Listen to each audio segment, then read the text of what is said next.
Conference हमने रखी है। सेवा पखवाड़ा आदरणीय प्रधानमंत्री जी के जन्मदिन 17 सितंबर से लेकर राष्ट्रपिता महात्मा गांधी जी के जन्मदिन 2 अक्टूबर तक लगातार सेवा कार्य के माध्यम से जारी है। इसी के बीच प्रधानमंत्री जी की कैबिनेट ने परसों एक ऐतिहासिक फैसला लिया। आप सबको पता है कि प्रधानमंत्री गरीब कल्याण अन्न योजना के माध्यम से देश की 80 करोड़ आबादी को पिछले तकरीबन 24 महीने से लगातार मुफ्त राशन उपलब्ध करवाया जा रहा था और हर फेज में उसको एक्सटेंशन हो जाती थी और लगभग ये लग रहा था कि क्योंकि अब हालात बिल्कुल बेहतरीन है और कोरोना से भी काफी हद तक मुक्ति मिल चुकी है, फिर भी प्रिकॉशंस लेके हम लोग चल रहे हैं, सभी का रोजगार जो है सुचारू ढंग से चल रहा है, तो ऐसा अनुमान लग रहा था कि शायद 30 सितंबर के बाद इस योजना को रोक दिया जाएगा। लेकिन आदरणीय प्रधानमंत्री जी की दूरंदेशी और देश की 80 करोड़ की वो आबादी जो कई बार दूसरे वक्त की रोटी के लिए भी जूझना पड़ता है जिनको, और उनकी चिंता करते हुए इसी पखवाड़े के अंतर्गत 17 से लेकर 2 अक्टूबर के बीच में ही आदरणीय प्रधानमंत्री जी की कैबिनेट ने एक ऐतिहासिक फैसला लिया कि इस योजना को अब 31 दिसंबर 2022 तक देश में लागू रखा जाएगा। आप सब इस बात से भली भांति परिचित हैं कि जम्मू कश्मीर जेकेयूटी के प्रदेश संयोजक के नाते मैं स्वयं भी और मेरे दो सहयोगी श्रीमान हरिओम जी और श्रीमान श्रेय सेठी जी लगातार इस योजना को जमीनी स्तर पर लागू करने के लिए हम कार्यरत रहे हैं। आपने देखा हमारे जनप्रतिनिधियों ने बेहतरीन बैग बनवाए थे। राशन गरीब परिवार जब लेने जाता था तो उसके बाद वो साधन नहीं होता था कि वो राशन किस पे लेके जाए, क्योंकि गरीब परिवार होता था तो कभी सीमेंट की बोरी में, कभी फटे हुए तोड़ू में, कभी हमारी माताएं, बुजुर्ग माताएं, बहनें दुपट्टे में, शॉल में। तो ऐसे में हमारे केंद्रीय नेतृत्व ने फैसला लिया था कि जो हमारे जनप्रतिनिधि हैं पंचायत से लेके पार्लियामेंट तक, वो बेहतरीन 15 से 20 किलो की सामग्री के बैग बनवाएंगे और उन बैग के माध्यम से वो राशन समाज के घरों तक और घरों के माध्यम से चूल्हे तक पहुंचेगा। वो लगातार काम जारी है। अभी भी हमारे कुछ जनप्रतिनिधि जिनके क्षेत्र में राशन वितरण हो रहा है उसको हाईलाइट किए बिना, मीडिया में जाए बिना ही अपना काम जारी रखे हैं। तो आज हमने जो प्रेस कॉन्फ्रेंस बुलाई थी उसमें मोटा मोटा आपके समक्ष रखे कि जम्मू कश्मीर यूटी के अंदर तकरीबन 60 लाख सोल है, व्यक्ति हैं जिनको इस योजना का फायदा हो रहा है। 35 लाख कश्मीर में है और 25 लाख हमारे जम्मू खित्ते में है।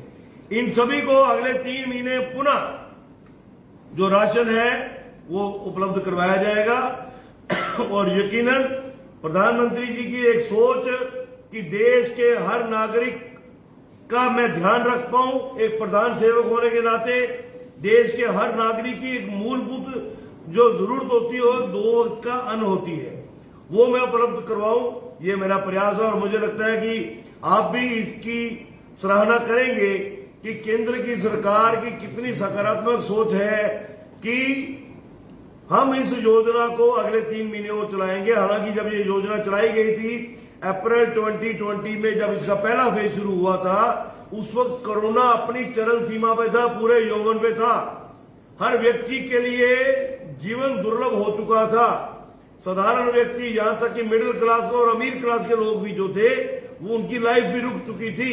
उस परिस्थितियों में देश की 80 करोड़ आबादी की चिंता आदरणीय प्रधानमंत्री जी ने की, वो सराहनीय थी। और यकीनी तौर पर इस योजना को भारतीय जनता पार्टी के जिम्मेवार कार्यकर्ताओं ने, जनप्रतिनिधियों ने इन लेटर एंड स्पिरिट न सिर्फ फॉलो किया बल्कि इसको लागू भी किया और कश्मीर से लेकर कन्याकुमारी तक लगातार हर डिपो के माध्यम से अपना योगदान देते हुए हर परिवार तक इस राशन के माध्यम से चूल्हे तक पहुंचने का प्रयास किया है।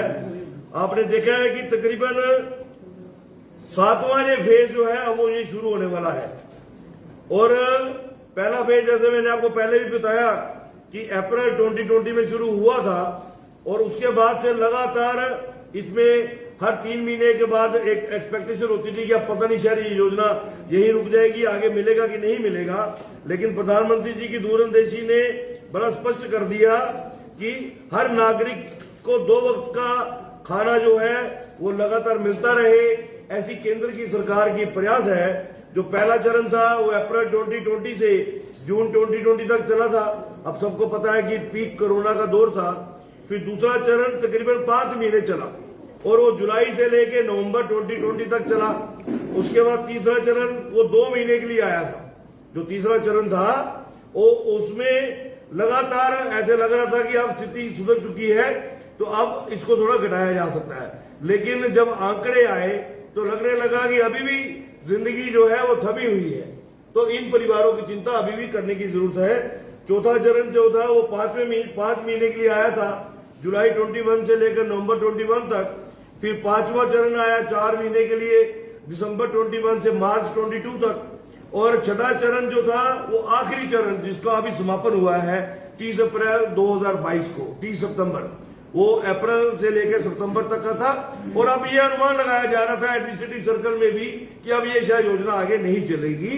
लेकिन आदरणीय प्रधानमंत्री जी जो एक प्रधान सेवक के नाते देश की हर परिवार की चिंता करते हैं, उन्होंने इसको अभी 31 दिसंबर 2022 तक बढ़ा दिया है, जिसके लिए हम प्रधानमंत्री जी का दिल की गहराइयों से आभार व्यक्त करते हैं, ताकि वो इसी तरीके से देश की चिंता भी करते रहे, समाज की भलाई भी करते रहे। विक्रम जी, सराहनीय कदम है कि बीपीएल परिवारों के लिए इस तरह की राशन की फिर से इसे एक्सटेंड किया गया है। लेकिन 2 बड़े सवाल खड़े होते हैं। पहला सवाल यह है कि गरीबों के लिए कल्याण जरूर है, लेकिन जिसमें से आपने व्याख्यान किया कि प्रधान सेवक का दायित्व है सभी के लिए। ऐसे कई बीपीएल सैकड़ों परिवारों के जो राशन कार्ड है वो कैंसिल कर दिए गए, जो आज भी त्राहिमाम कर रहे हैं। तो मिडिल क्लास पीपल्स की हालत कुछ ज्यादा अच्छी नहीं है, तो उनके तो एकदम से वो काट दिए। दूसरा, बीपीएल जो परिवार डिजर्व करते हैं वो भी बीपीएल की कैटेगरी में नहीं है, तो डिजर्विंग कैंडिडेट भी जो है वो इससे महरूम है। इन दोनों चीजों की देखिए, ये बहुत बड़ा चिंता का विषय है। बिल्कुल सही विषय आपने अमित जी पकड़ा है और हम खुद भी महसूस करते हैं। हमारी भी कई बार डायरेक्टर सीएपीडी से भी बात होती है, सेक्रेटरीट में भी बात होती है।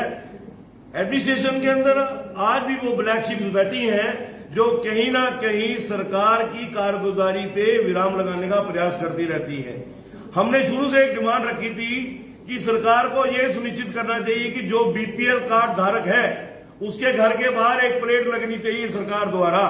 ये रामलाल जी निवासी हैं इस क्षेत्र के, ये बीपीएल कार्ड होल्डर है। मैं आपको यकीनन दिला सकता हूं, ये जो ब्लैक शिप्स एडमिनिस्ट्रेशन में और जो अच्छे घरों वाले बीपीएल के कार्ड धारक बैठे हैं, ये अपने आप अपना नाम कटवाएंगे। जब 3 मंजिला कोठी के बाहर बीपीएल कार्ड लगा होगा, उसको उस मोहल्ले में भी रहते हुए शर्म महसूस होगी कि मैं किसी गरीब का हक खा रहा हूं। अलबत्ता अमित जी आपने जो बात सही कही है, एलजी एडमिनिस्ट्रेशन तक इस बात को पहुंचाया भी गया है। अब जिस तरीके से आपको पता है कि एलजी एडमिनिस्ट्रेशन काम कर रही है, आने वाले दिनों में एक्सपेक्टेड है कि जल्दी यहां पे डेमोक्रेटिक गवर्नमेंट स्थापित होगी तो इन हरकतों पे भी विराम लगाया जाएगा।